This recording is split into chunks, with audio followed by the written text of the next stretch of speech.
Το καλοκαίρι του 1995, οι αδελφοί Γιαννακόπουλοι, ύστερα από διαδοχικές αποτυχίες να υποσκελίσουν τον Ολυμπιακό, προχωρούν σε μια εξωπραγματική κίνηση, φέρνοντας στον Παναθηναϊκό έναν ζωντανό θρύλο του NBA. Ο Ντόμινικ Βίλκινς μπορεί να μην έφερε τελικά το πρωτάθλημα, αποτέλεσε όμως μαζί με τον Στόγιαν Βράνκοβιτς τα δύο πανίσχυρα όπλα που έφεραν τον Παναθηναϊκό, έστω και με περιπετειώδη τρόπο, στην κορυφή της Ευρώπης. Το κύπελο σήκωσε ως αρχηγός ο Παναγιώτης Γιαννάκης στην αυλαία της χρυσής του καριέρας.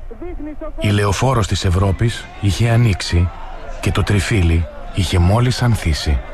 Ο Ντομίνικ έφερε μια έγκλη, έναν αέρα άλλον. Έδωσε στην ομάδα την προσωπικότητά του. Ειδικά μέσα στο γήπεδο, το οποίο ήταν φανερό ότι έβλεπες, τον σεβόντουσαν και τον θαυμάζαν όλοι. Και βοήθησε τα μέγιστα. Τώρα ο Παναγιώτης Γιαννάκης γυρίζει λίγο, ο Κόρφας κρατάει, ο Γιαννάκης θα πάρει, Κόρφας και πάλι.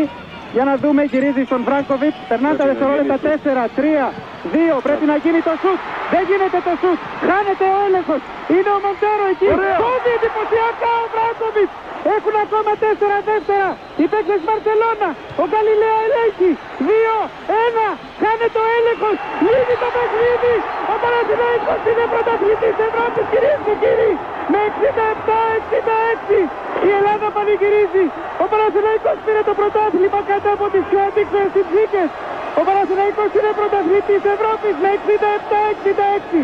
Ο μοναδικός τίτλος που δεν είχε κατακτήσει η ελληνική ομάδα κατακτάται εδώ στο Παλέντε Περσί κάτω από τις πιο απίθανες συνθήκες.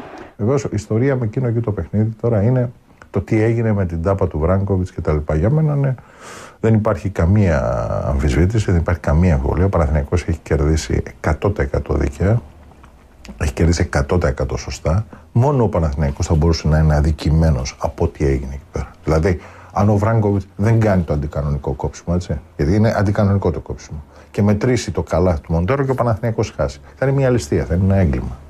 Γιατί? Διότι ενώ το χρονόμετρο έχει σταματήσει, με τη λήξη της επίθεσης, της προηγούμενης επίθεσης του Παναθηναϊκού, για να έχει κάνει την μπάλα μέσα από τα χέρια του, το παιχνίδι συνεχίζεται. Μα δεν υπάρχει παιχνίδι με σταματημένο το χρονόμετρο. Πρέπει να σταματήσει ο χρόνος και πάει στον ευθυνδιασμό η Μπαρσελόνα. Πρέπει να σταματήσει το παιχνίδι, όπως έχει σταματήσει ο χρόνος, και να γίνει επαναφορά της μπάλας από πλάγια. Δηλαδή να επιτεθεί η Μπαρσελόνα στα 4, πόσο απόμεναν 4 δεύτερα απέναντι σε οργανωμένη άμυνα. Δεν θα φτάνε ποτέ στο lay-up. Άρα λοιπόν, με όλες αυτές τις βλακίες που έκανε η γραμματεία με τους διαιτητές κτλ., αυτός ο μόνος αδικημένος που θα μπορούσε να προκύψει ήταν ο Παναθηναϊκός. Και απλά σώθηκε από το χέρι του Βράνκοβιτς. Μετά από 14 άγωνα χρόνια, το 1998 ο Παναθηναϊκός στέφεται και πάλι πρωταθλητής Ελλάδος. Η συγκίνηση στο τριφύλι είναι διάχυτη, από τον τελευταίο οπαδό έως τους πρωταγωνιστές, όπως ο Αλβέρτης και ο Οικονόμου, τους χαρακτηρισμένους ητοπαθείς, αγγλιστοί losers, που ξεσπούν σε λυγμούς. Ίσως η κρίσιμη, τελική διαφορά να βρίσκεται στην μετάγγιση πνεύματος πρωταθλητή από τους νεοφερμένους. Τον Ντίνο Ράτζα, στην καλύτερη χρονιά της καριέρας του, τον Μπάιρον Σκοτ και τον μοναδικό Φάνη Χριστοδούλου. Αρχιτέκτονας από τον πάγκο, ένας ακόμη πρωταθλητής από τα χρυσά χρόνια του Άρη, ο Λευτέρης Σούμποντιτς. Είναι μια ομάδα που είχε ταλέντο, έτσι, από Έλληνες αθλητές, οι οποίοι πήγαν στον Παναθηναϊκό καταξιωμένοι και με την προσθήκη Ράτζα και Σκοτ. Ο Ράτζα με μεγάλη μορφή βέβαια του ευρωπαϊκού μπάσκετ. Έγινε πάρα πολύ κλίμα και ο Σούμποντιτς βοήθησε πάρα πολύ στο κλίμα της ομάδας. Και δεν θέλει κάτι παραπάνω. Από τη στιγμή που έχεις καλή ομάδα και έχεις ένα πολύ καλό κλίμα, χωρίς τσακωμούς κλπ. Ήταν κάτι το οποίο παλεύαμε και περιμέναμε πολλά χρόνια. Συμπαίκτες όπως ο Ράτζα, ο Σκοτ, φερμένος από τη μεγάλη ομάδα των Lakers, Φάνη Χριστοδούλου, δώσαν και αυτή η μεγάλη όθηση στην ομάδα. Ευτύχησα πάνω να πάω στον Παναθηναϊκό, γιατί πήγε Παναθηναϊκό. Και τη χρονιά που πήγα πήραμε το πρωτάθλημα. Αυτό ήταν κάτι φοβερό για μένα, σημαντικό. Δεν είχα πάρει πρωτάθλημα σε επίπεδο ομαδικό, στο πρωτάθλημα ελληνικό.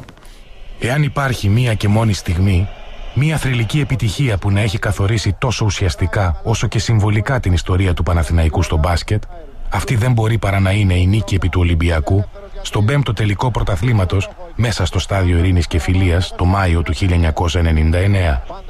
Η ομάδα, ύστερα από τη δεύτερη συνεχή αποτυχία στην Ευρώπη, βρισκόταν στα πρόθυρα της διάλυσης, με τον Σούμποντιτς, τον Ράτζα και τον Οικονόμου να έχουν αποφασίσει ότι θα έφευγαν έτσι και αλλιώς.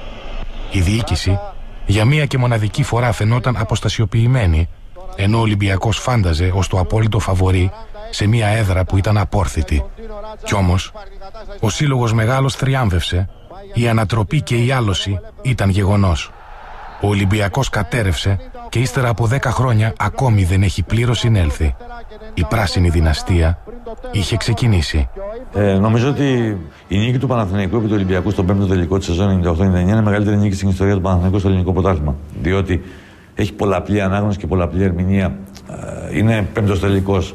Το οποίο σημαίνει ότι είναι η μοναδική φορά, δεν είναι η μοναδική φορά.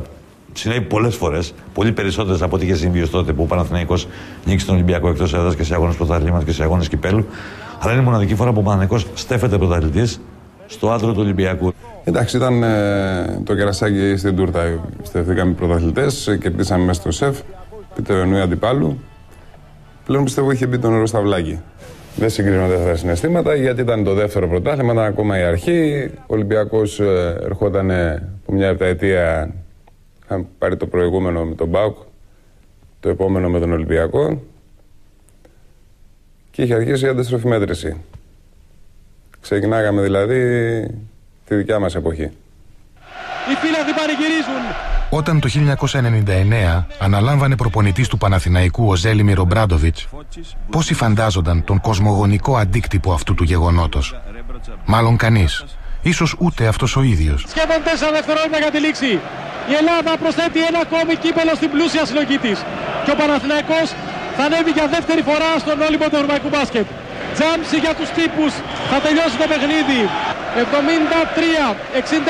δεν έχει προσθεθεί το καλάθι στον ηλεκτρονικό πίνακα. Αυτό όμως δεν έχει πια σημασία. Τα καπνογόνα ανάβουν. Από την πρώτη χρονιά, με αστέρια τους συμπατριώτες του Μποντίρογκα και Ρέμπρατσα, ο Ομπράντοβιτς έδωσε το μελλοντικό του στίγμα, οδηγώντας τον Παναθηναϊκό στο δεύτερο πρωτάθλημα Ευρώπης. I'm very proud because in my career like coach I almost coaching all the big players in this period. So not only Bodiroga and Rebraca, they was like leaders of the team, but also it was Albertis. Maybe it's the best moment in his career. And other players like Mike Koch, Patrick Burke, Andonis Fotis like a very young player, Katash that he played excellent this final against Maccabi. Many good players, but my relationship with these two players that you mentioned, it was excellent always.